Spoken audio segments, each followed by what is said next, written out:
So, for today's vlog nga, di ba? Tulad ng pinangako ko sa last na video natin. Ito, magiging content natin na susunod. Pinapakilala ko nga sa inyo, guys. Itong OHEM iSteady M6 Kit.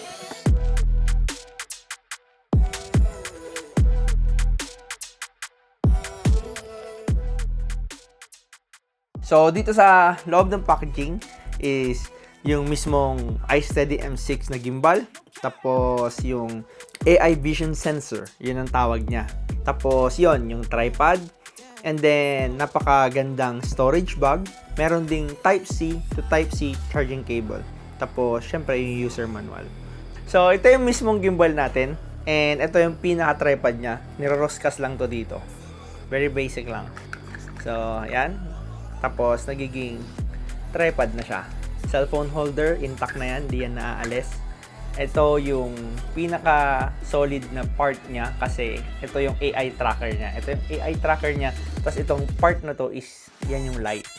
So, if ever man mag-shoot ka nito in low light condition. So, napakaganda lang. Bakit ba tayo bumili ng cellphone gimbal? Dahil nga, una, bumili tayo ng magandang cellphone. iPhone 16 Pro Max. Tapos, kinuha natin is yung 1TB para mas maganda yung storage natin, mas malaki. Marami tayong ma-shoot. At hindi tayo mag-worry na baka mapuno. Tapos, pangit yun. Nasa labas ka, nag-shoot ka, tapos biglang worried ka kasi, baka puno na, diba? So, kinuha ko 1TB. Pag nasa labas ako noon, last riding season, pag gusto kong mag-video, hassle na dala ko pa tong main camera. Ayun, nag-isip ako ng pwedeng alternative. Tapos, isang problema ko pa, pag nagmomotor ako, wala akong kasama na pwedeng mag-video sa akin. 'Di ba? Mahirap 'yon. So, dito tayo na-fall sa part na to na nung nakita ko to, I said, I like this. I need this.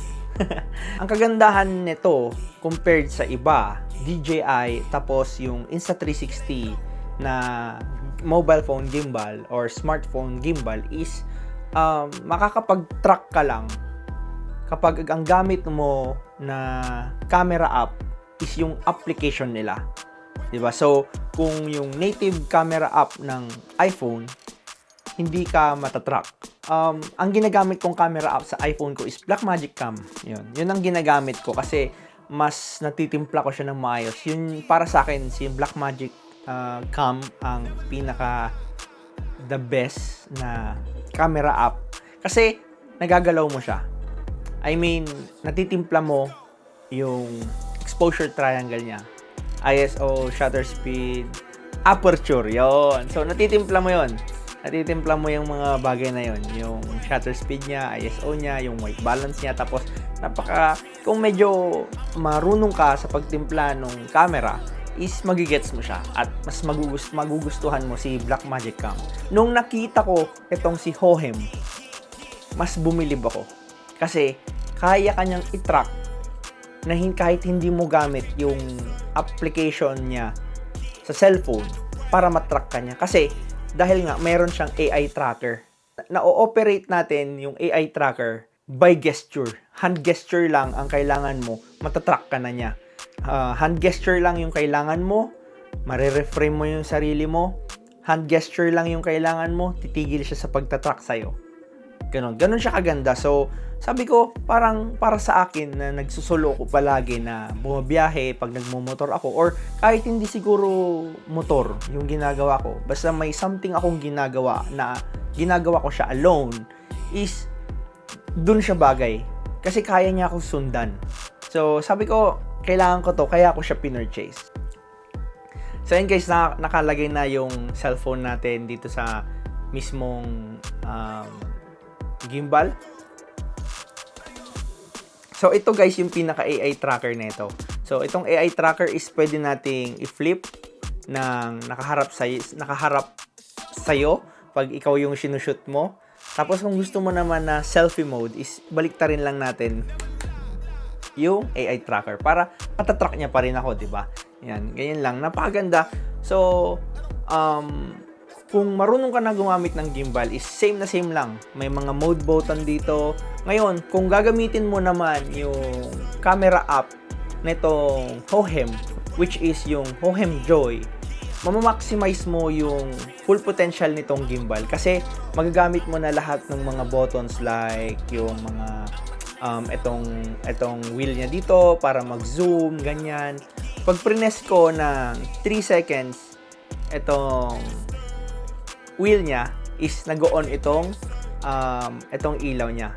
Tapos guys, ang isa sa pinaka gusto kong features nito is pansin nyo pagka naka wide angle tayo, etong motor na to, nakikita siya ng camera pag wide angle yung ginagamit ko. So, ang kagandahan nito is pwede nating i-eliminate to.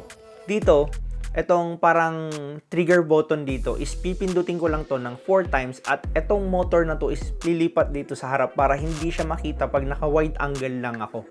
1, 2, 3, 4. So, yun. Nawala na yung motor dito, di ba? So, kung gusto ko siyang ibalik, 4 clicks lang ulit dito sa trigger at babalik na siya.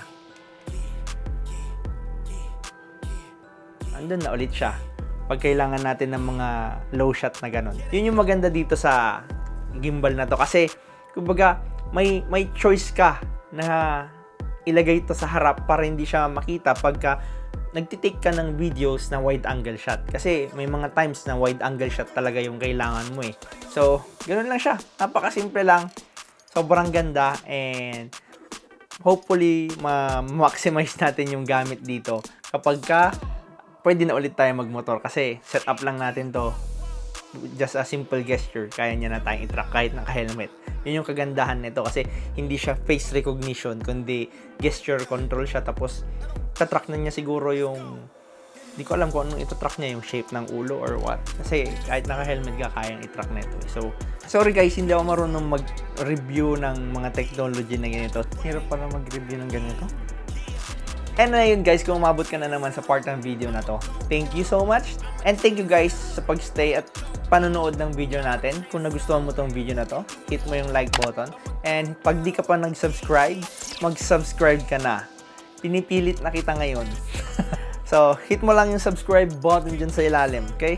Tapos, pag nagustuhan mo, bating-tingin mo yung notification bell dyan, okay? Para ma-notify ka every time na may bago akong video na parating.